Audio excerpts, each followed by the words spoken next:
Servicios informativos.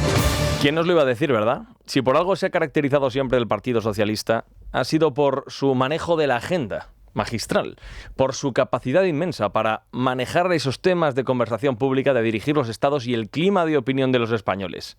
Hubo un tiempo en el que Pedro Sánchez fue capaz de recoger esa herencia, pero desde hace mucho tiempo ya se le ha ido de las manos, está a la deriva, a merced de la tempestad judicial, mediática, política y también, por supuesto, periodística. No es que se le está haciendo larga, es que la semana está siendo eterna, con la publicación de los WhatsApp de José Luis Ábalos. Ya no le funciona nada a Pedro Sánchez.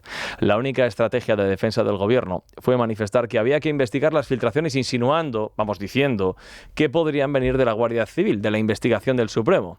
La teoría de la conspiración se les ha venido rápidamente abajo, como la del caos ferroviario, como la del apagón. Y se les vino abajo en este último caso cuando Ábalos dijo que él dio su consentimiento expreso para poner todo esto en circulación. Y asunto terminado.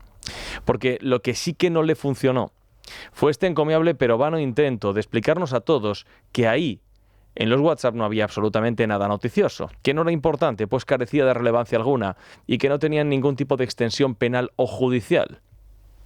Miren, si nos pusiéramos en el hipotético caso de que efectivamente esos mensajes fueran irrelevantes y pudiéramos preguntar al presidente y a sus ministros qué hubieran preferido, que esos mensajes se publicasen o que jamás hubieran visto la luz, ¿ustedes qué creen que hubieran elegido?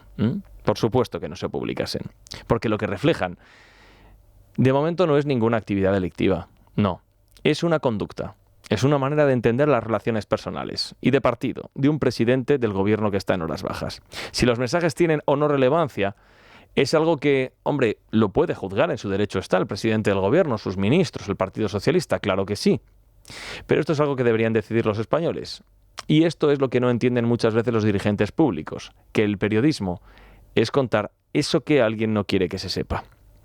Y en este sentido se puede aplicar la misma lógica al caso de la esposa del presidente del gobierno, Begoña Gómez. Desde el Ejecutivo nos han explicado que el rescate de Europa fue ejemplar, que estaba totalmente justificado, que se siguieron todos los procedimientos legales para poder llevarlo a cabo. Y entonces alguien en el gobierno nos podría explicar por qué tuvo que mediar en ello Begoña Gómez como último recurso, por qué presionaba tanto Víctor de Aldama para que se hiciera en tiempo récord y por qué lo hacían también Koldo y sobre todo José Luis Ábalos, que tenían un extraordinario interés en que esto llegase a buen puerto. Si la operación fue tan evidente, si la operación fue tan limpia, si la operación iba a haber salido sí o sí, ¿por qué tantos actores externos y por qué todos tan interesados?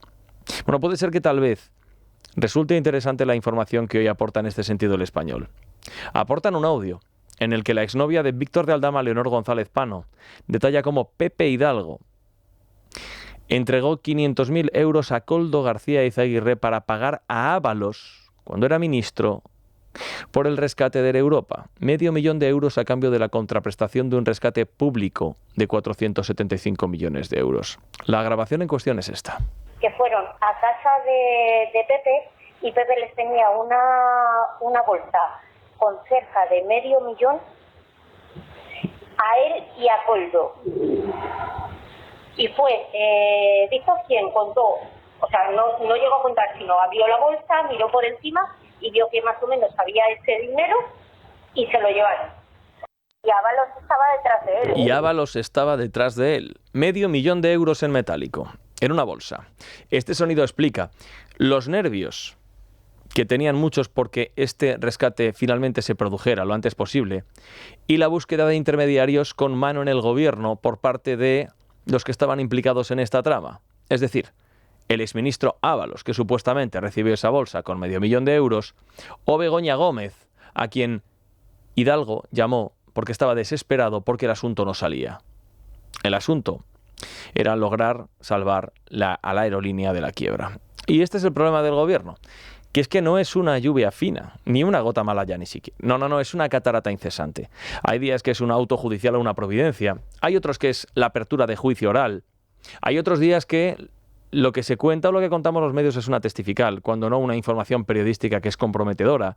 Hay días que es un informe de la Guardia Civil. Por ejemplo, hoy mismo, miren, agentes de la UCO ratifican en el Supremo que García Ortiz, el fiscal general del Estado, tuvo un papel preeminente en la filtración. Y hay otros días que lo que hay es una comisión parlamentaria como ha sucedido hoy. Pero lo cierto es que el gobierno todos los días tiene un motivo de preocupación porque no se deja de hablar de la corrupción que anidó en el gobierno de España. Y hoy, en las comisiones parlamentarias, en este apartado le ha tocado a Óscar López. Ya saben ustedes que es el ministro para la Transformación Digital y de la Función Pública y ha pasado esta mañana por el Senado. Allí ha sido convocado porque le han llamado para comparecer en la comisión de investigación sobre el caso Koldo para aclarar las fiestas con prostitutas del exministro José Luis Ábalos en edificios de paradores nacionales en el de Teruel y en el de Sigüenza. Miren, la comparecencia ha sido un constante ejercicio de Óscar López por hacerle oposición a la oposición, lo cual es un clásico que tampoco ya nos sorprende, pero sí que es verdad que ha habido mucha tensión. Casi podemos decir que el grado de tensión ha sido directamente proporcional al enorme nerviosismo y el estado de alarma que se vive en la Moncloa como consecuencia de lo que es otra semana negra. A pesar de lo que se ha publicado sobre el pleno grado de conocimiento de Óscar López cuando era presidente de Paradores, lo que se ha publicado de las fiestas, lo que se ha publicado sobre las sospechas de que se presionó a trabajadores para que no contasen el episodio, resulta que aquí nadie sabía nada de nada. La verdad es que como presidente de Paradores jamás tuve conocimiento de ningún acontecimiento de ese tipo, ni en ese parador ni en otros que se han mencionado. Esa es la verdad. De hecho, creo que la propia comparecencia no tiene ningún sentido porque es que no conozco ningún asunto de ese tipo. Nunca me fue denunciado. Además, si usted tiene alguna prueba de que alguien me comunicó o que yo oculté o supe, por favor, hágala saber o llévela a la justicia. Desde luego, jamás tuve conocimiento de nada así. Es más, con toda normalidad pregunté y con toda naturalidad se me dijo que no había constancia de ningún hecho como ese. Ni ese ni ningún otro. Si jamás tuvo constancia cuando era presidente de Paradores, ¿por qué reconoce al mismo tiempo que llamó para preguntar por aquella fiesta?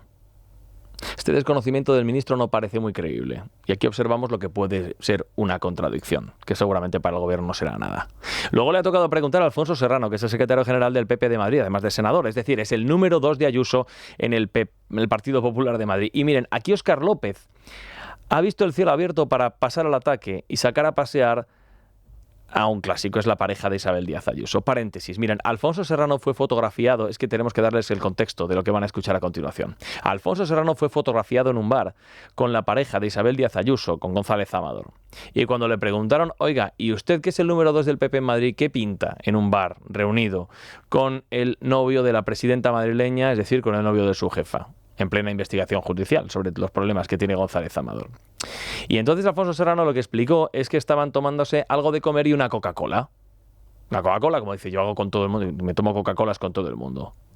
Y es precisamente así como ha comenzado el encontronazo entre ambos. Buenos días, señor Serrano. Coca-Cola para todos y algo de comer. Por supuesto, cuando quiere, si quiere nos tomamos una, si quiere después, no tengo ningún problema. Mientras no me invite usted a sobrinas, una Coca-Cola, la que quiera. Enhorabuena, creo que le han encargado a usted colocar las sillas en el Congreso del PP.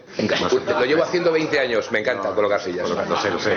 Creo que la ponencia política la hace el señor Moreno para que no sea usted. O sea, me gusta que siga la desde el PP. Bien, vale, bien. Si no le importa, sí. hablo yo. Sí, tiene toda la razón. Pues este ha sido el tenor de los acontecimientos. Tensión, contraataques y, por supuesto, todo es falso. Una y otra vez, todo falso. Una vez, una y otra.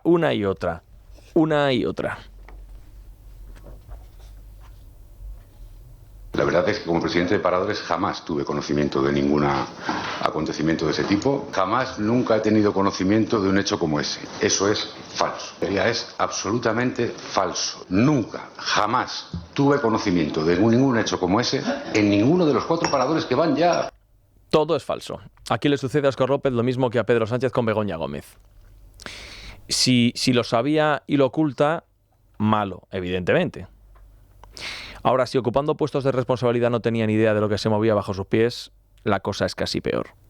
Aunque teniendo en cuenta la experiencia que atesoramos con los casos de corrupción, no descartemos que todo sea falso, salvo todo eso que sea verdad. Y que lo que sea verdad mañana sea justo que hoy nos han dicho que es precisamente falso. Es noticia. Con Juan Pablo Polvorinos.